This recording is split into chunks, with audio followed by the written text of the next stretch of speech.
Ilumina e abençoa nós nessa noite, nossos familiares, a todos os nossos entes queridos. Que assim seja.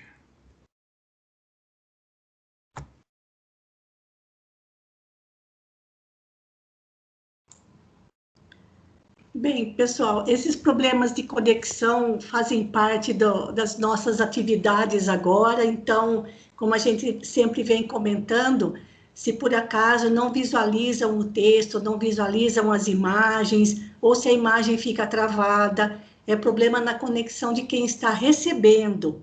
Então, sai do Skype e entra novamente, tá bom? E nós se por acaso também só eu cair e vocês continuarem firmes aí, por favor, me avisem, porque eu tenho sempre o celular aqui no qual eu estou olhando, tá bom?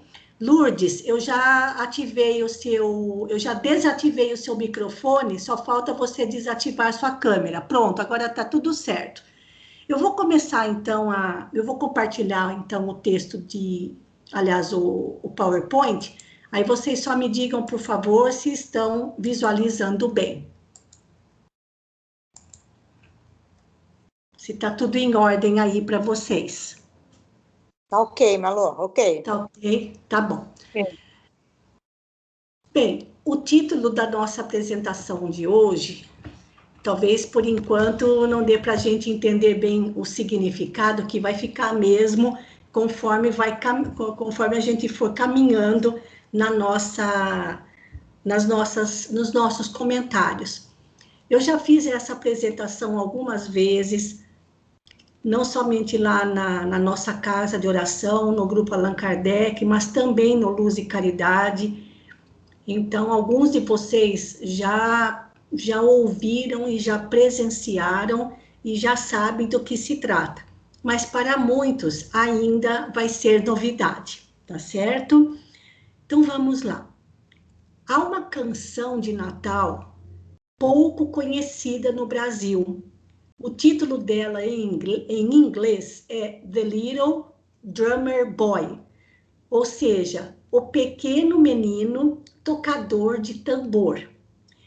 A autora da letra é Catarina Kennicott Davis, mas essa canção ela é interpretada por vários músicos e, claro, e também por orquestras, por sinfônicas, enfim, é uma canção bastante conhecida nos Estados Unidos e pouco conhecida no Brasil. Então, nós vamos tomar como referência para os nossos comentários essa canção, que inclusive nas canções de Natal que a gente escuta por aí nas lojas, eu, pelo menos, nunca ouvi. Mas ela é muito comum em outros países, sobretudo nos Estados Unidos. Então, vamos saber do que se trata esta canção. Ela conta a história de um pequeno menino muito pobrezinho que pastoreava ovelhas. E ele ficou sabendo que um pequeno rei havia nascido e que todos estavam indo visitar este rei, este reizinho, e levavam presentes para esse reizinho. E claro, ele também foi junto, porque a curiosidade, ainda mais uma criança, ele também foi para conhecer aquele reizinho, mas ele estava muito triste, porque uma das ovelhinhas dele foi atropelada por cavalos e estava ali desacordada, e ele preocupado de que ela já tivesse morrido. Pois bem, quando ele chegou no local onde aquele rei havia nascido, ele ficou surpreendido, porque ele viu que aquele reizinho era tão pobre quanto ele, porque ele estava num local onde se alimentavam os animais, numa pequena manjedoura. E ele ficou impressionado com aquilo. Mas como ele também era muito pobre e não tinha presente algum para oferecer àquele reizinho, que ele viu ser tão pobre quanto ele perguntou para os pais do bebê se poderia tocar um tambor, se poderia tocar alguma coisa no tambor para homenagear aquele pequeno rei. E foi o que ele fez. Ele se compenetrou e tocou o seu pequeno tambor da melhor forma que ele sabia fazer para honrar aquele pequeno reizinho, tão pobrezinho quanto ele. Depois de tocar por um bom tempo e todos prestando muita atenção, porque ele sabia tocar muito bem o seu tambor, que aliás era a sua única distração, o bebê virou-se para ele e sorriu para ele. Ou seja, aquele reizinho, comovido com o toque do tambor, olhou para o pequeno menino, pobrezinho, e sorriu para ele. E para sua grande alegria, a sua ovelhinha ficou sã e salva. Então, é uma canção tão singela, tão maravilhosa, com tamanha profundidade, que ela me inspirou, me inspira e me comove muito. Agora vocês vão entender o porquê do título desta apresentação. Esse menino não tinha absolutamente nada para dar de presente ao pequeno rei. O presente que ele ofereceu ao menino era aquilo que ele sabia fazer. Então, o grande arremate é esse. E a pergunta que vai se desenvolvendo ao longo dos nossos comentários estão relacionados à letra desta canção. Então, vamos lá. Vamos ver quais foram os bons presentes que Jesus recebeu desde o seu nascimento. E alguns não tão bons. Logo que ele nasceu, o seu primeiro presente foi a visita dos pastores e daqueles animais que tanto estavam aguardando a noite naquele local, como aqueles que estavam do lado de fora, porque os pastores dormiam ao relento.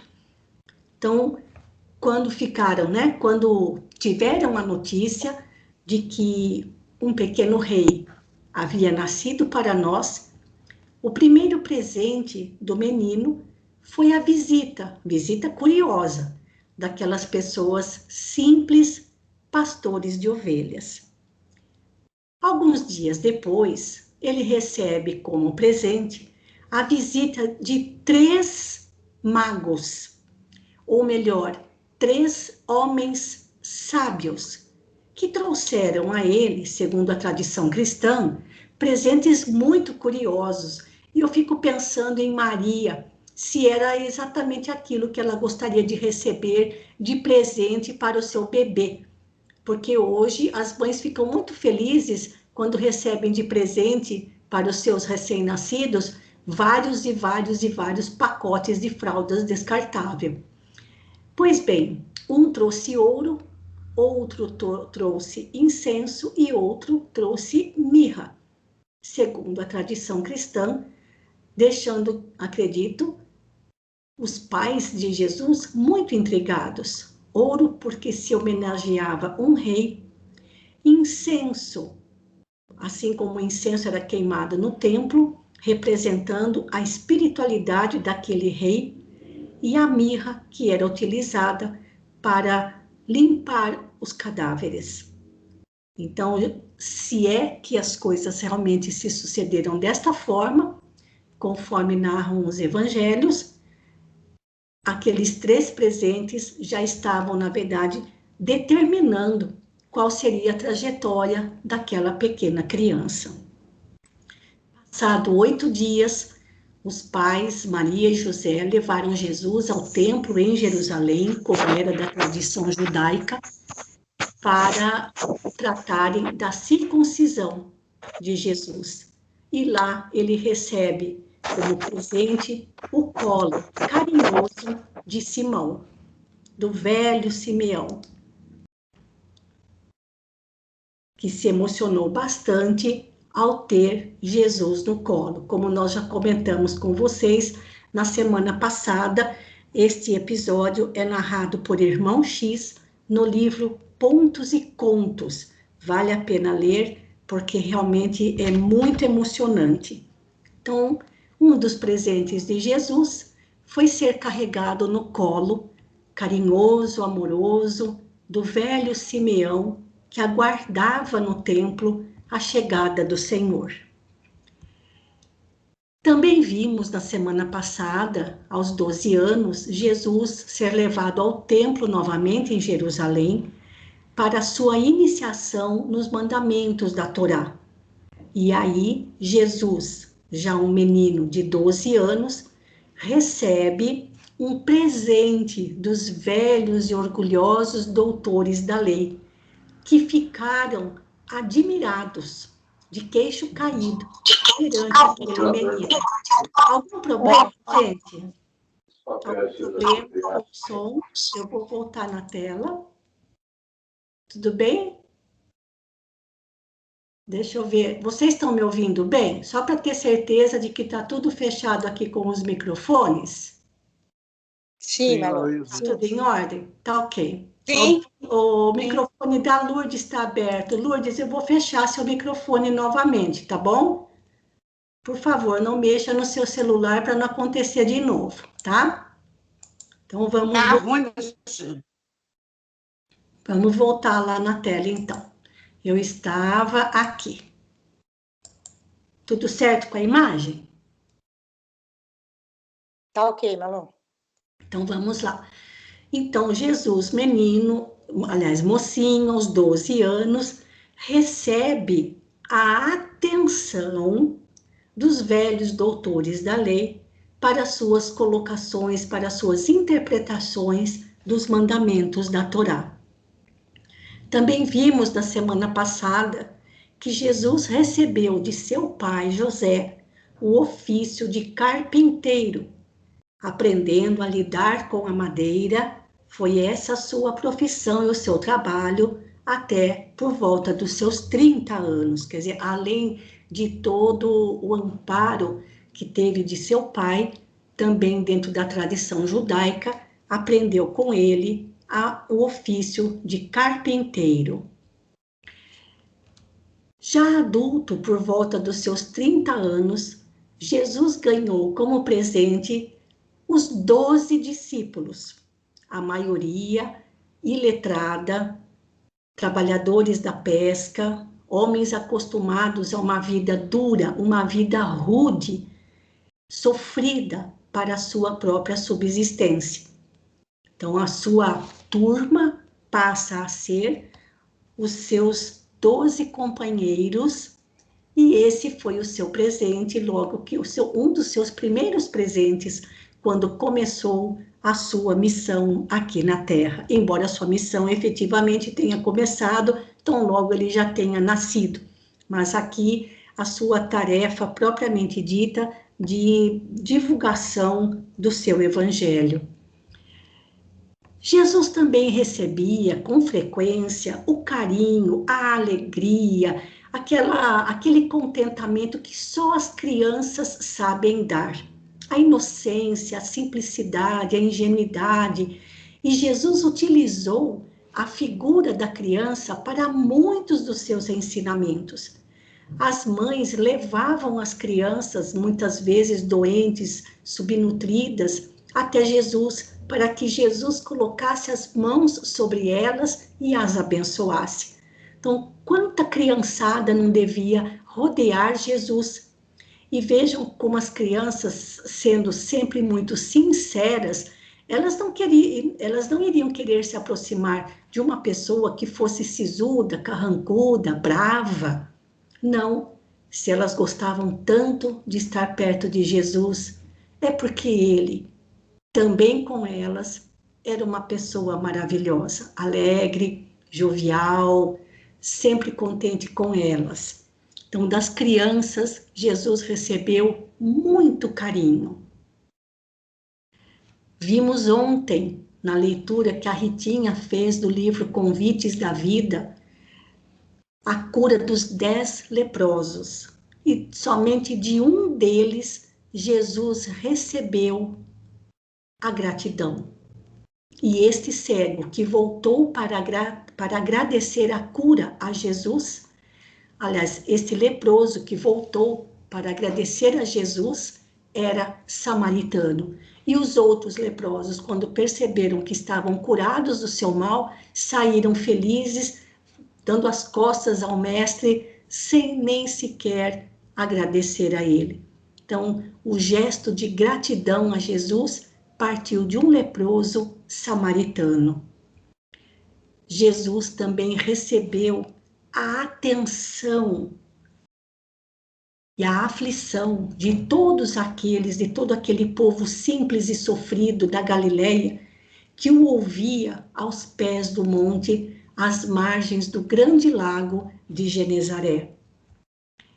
Jesus recebeu um presente muito especial quando ele foi convidado para jantar, para cear na casa de um orgulhoso fariseu. Como era costume na época, o convidado ao chegar deveria tinha um ritual para que o hóspede fosse tratado, sobretudo no que diz sentido a lavar os pés, porque normalmente vinham de caminhada, cansados e com os pés empoeirados. E esse orgulhoso samaritano não cumpriu nenhuma das formalidades que se concedia a um hóspede.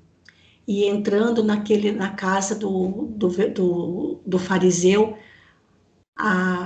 aquela mulher sofredora, iludida nos seus sentimentos em relação ao amor, se debruça sobre os pés de Jesus e os lava com as próprias lágrimas e enxuga com os seus cabelos. Então, Jesus recebe de um coração feminino o melhor dos seus sentimentos para com ele, mostrando ao fariseu o que ele deveria ter feito ao receber Jesus como hóspede em sua casa e não fez. Jesus também tocou o coração de outra mulher, a mulher samaritana, conversando com ela na Samaria, no poço de Jacó, onde ela buscava água. E Jesus diz a ela que ele tinha para dar a água que mata a sede, a água viva, a água que dá vida. E ela, toda cheia de dúvidas em relação a ele, recebe dele uma grande confirmação de que ele realmente era o Messias, o Senhor esperado. Quando ele diz para ela, sou eu mesmo, eu que falo contigo. E ela então fica prostrada, encantada diante daquele homem estranho que lhe apareceu no poço de Jacó, na Samaria. Jesus recebeu um grande presente na hospitalidade de Zaqueu, convidando-o para, ou melhor, foi Jesus que se convidou para ir até a casa de Zaqueu, pronunciando uma frase muito forte: importa que hoje mesmo eu vá à tua casa. E recebeu de Zaqueu, que era odiado por ser coletor de impostos, recebeu uma grande hospitalidade. De Nicodemos, qual foi o presente que Jesus recebeu de Nicodemos? O príncipe dos sacerdotes, que foi procurá-lo à noite, recebeu a dúvida, mas uma dúvida respeitosa. Nicodemos foi procurar por Jesus, mas foi procurar por Jesus mesmo que fosse às escondidas à noite, mas foi procurá-lo com muito respeito, colocando a ele as suas dúvidas sobre a volta a vida física. Então, eram dois grandes mestres, um mestre da terra e outro o mestre do mundo espiritual. E na casa das irmãs, Marta, Maria, dos irmãos Marta, Maria e Lázaro, Jesus era recebido sempre com muito carinho, como se fosse da própria família, como certamente se consideravam, porque Marta, Maria e Lázaro moravam em Betânia, que ficava muito próximo, fica muito próximo de Jerusalém. A região ainda permanece com esse nome, pertinho de Jerusalém. E quando Jesus se dirigia a Jerusalém, ficava na casa das irmãs, desses 3 irmãos. No famoso episódio, quando ele diz para Marta, Marta, Marta, andas muito aflita e preocupada, mas Maria escolheu a boa parte que não lhe será tirada. Então, nesta casa, Jesus recebeu um carinho de família. E, por fim, após o seu reaparecimento, após a morte, ele se encontra com aquela mesma mulher que lhe beijou os pés, molhou os seus pés, lavou os seus pés com as próprias lágrimas, enxugando com os seus próprios cabelos, Maria Madalena, que foi a primeira a receber a grande notícia do retorno espiritual de Jesus. Então, dela, Jesus recebeu mais uma vez o carinho, o amor do coração feminino. Pois bem, nós vamos ver agora um outro tipo de presente que Jesus recebeu ao longo de sua vida. Presentes não tão bons. Conta a tradição cristã que, devido à perseguição imposta por Herodes, a família José e Maria tiveram que se abrigar por um tempo no Egito. Não há detalhe algum a respeito disso. Portanto, Jesus já recebe, ainda menino, a hostilidade daqueles que lutam pelo poder material. E daqueles orgulhosos fariseus do templo, o que ele recebeu? A mais pérfida hipocrisia, porque os ensinamentos de Jesus batiam de frente com os interesses materiais justamente daqueles homens que representavam a tradição da religião judaica. Sabemos muito bem pela tradição cristã o que ele recebeu de Judas, que o entregou com um beijo aos soldados do templo, iludido com o poder material, pensando ser Jesus o próximo rei de uma grande nação, de uma nação terrena. Como também estudamos nos nossos encontros de quarta-feira, a fraqueza de Pedro naqueles momentos na casa de Caifás, negando Jesus. O presente que Jesus recebe foi a negação de Pedro. E também estudamos e vimos a situação de Pilatos perante Jesus. De Pilatos, o que Jesus recebeu como presente? Como nós temos estudado assim, esse assunto é bastante recente para nós. Por incrível que pareça, recebeu o respeito, recebeu a consideração, mas pela pressão que a situação oferecia, Pilatos não pôde oferecer a Jesus mais do que isso, quase não conseguindo, e realmente não conseguindo fazer nada mais por ele. E dos soldados romanos, Jesus recebeu a coroa de espinhos, como nós estudamos quarta-feira passada, a coroa incorruptível, somente ele, o mestre, poderia receber esta coroa, o caniço e o manto vermelho, na maior zombaria em torno daquele homem tão humilhado. De José de Arimateia, o presente que Jesus recebeu, já tendo deixado o corpo físico, foi a caridade de um sepultamento digno.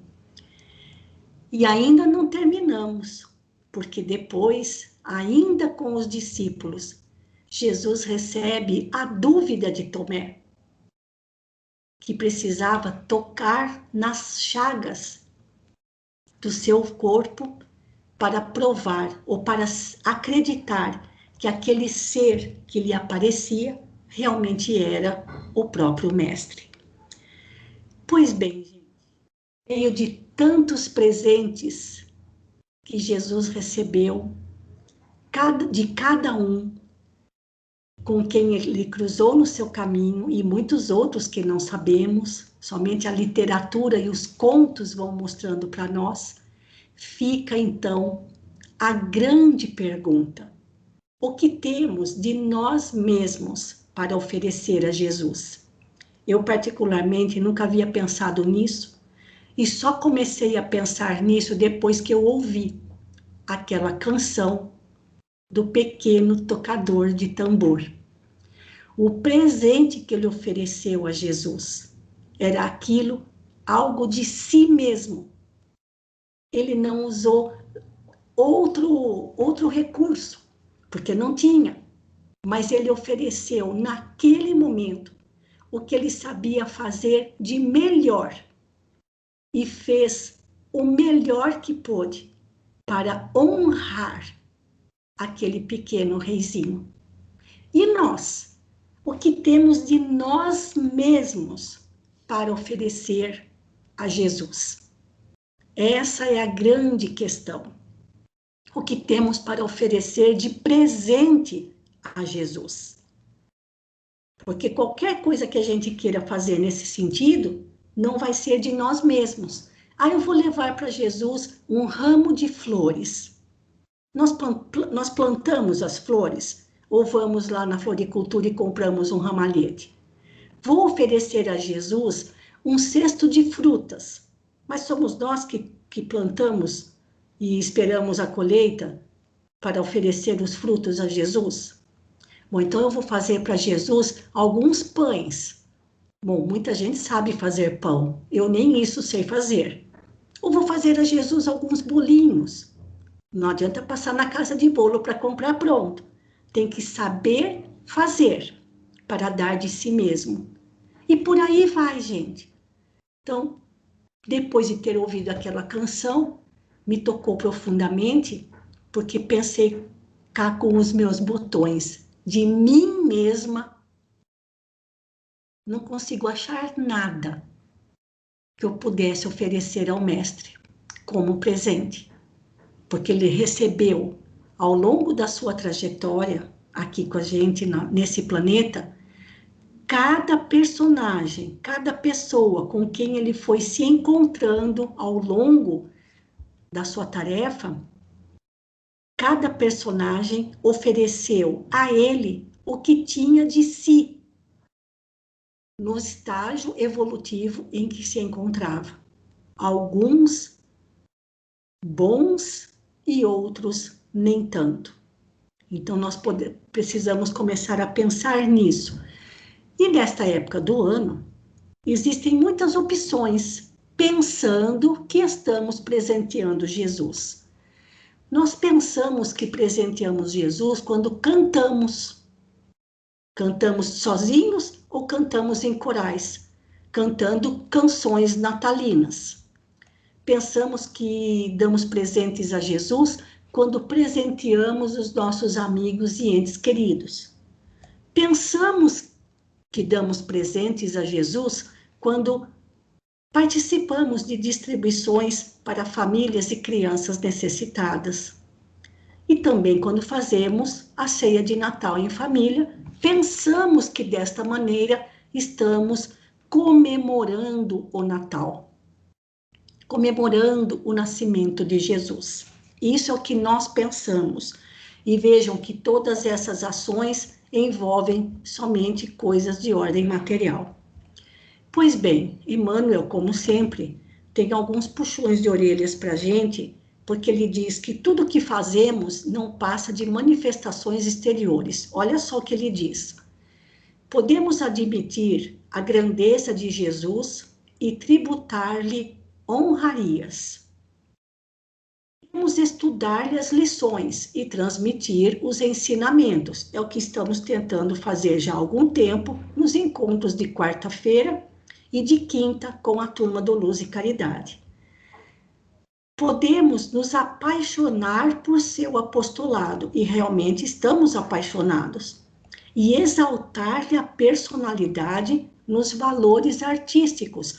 Quantos artistas se dedicam apenas a retratar passagens do Evangelho? Podemos aceitar as suas revelações e defendê-lo com veemência. E, infelizmente, nessa defesa de Jesus, quantos fanáticos nós encontramos em todas as crenças religiosas? Podemos igualmente receber as suas concessões, ou seja, as bênçãos que Jesus nos concede e entoar, cantar louvores a Ele. Seja em corais, sejam nos templos, sejam nas igrejas, sejam nas casas espíritas, seja onde for, cantamos louvando Jesus pelas bênçãos que Ele nos concede. Podemos também identificar-lhe o poder e respeitar-lhe a influência, ou reconhecer-lhe a bondade e formar no culto a ele entre os melhores adoradores, que é uma coisa também que se disputa muito. Quem é o melhor no que diz respeito à adoração em relação a Jesus? É aquele religioso que não perde uma atividade religiosa da sua casa a que pertença? E olha até onde nós chegamos, gente, na nossa infantilidade em relação a Jesus. Perceber-lhe a tolerância e abusar-lhe até mesmo do próprio nome. Quantas vezes a gente encontra em para-choques de caminhão ou em adesivos colocados nos carros ou até pintado nos muros, onde nós colocamos coisas do tipo, por exemplo, num automóvel, pertence a Jesus, ou então guiado por mim e monitorado por Jesus, quer dizer, Jesus acaba virando até rastreador de veículo na Terra. As camisetas pintadas com o nome dele, enfim. Tudo isso aqui não são palavras minhas. Esses dois últimos slides agora não são palavras minhas, são palavras de Emmanuel, mostrando que tudo isso não passa de manifestações exteriores em relação a Jesus, ao ponto de abusarmos do seu próprio nome. Os slides a seguir vão correr sozinhos. Prestem bem atenção.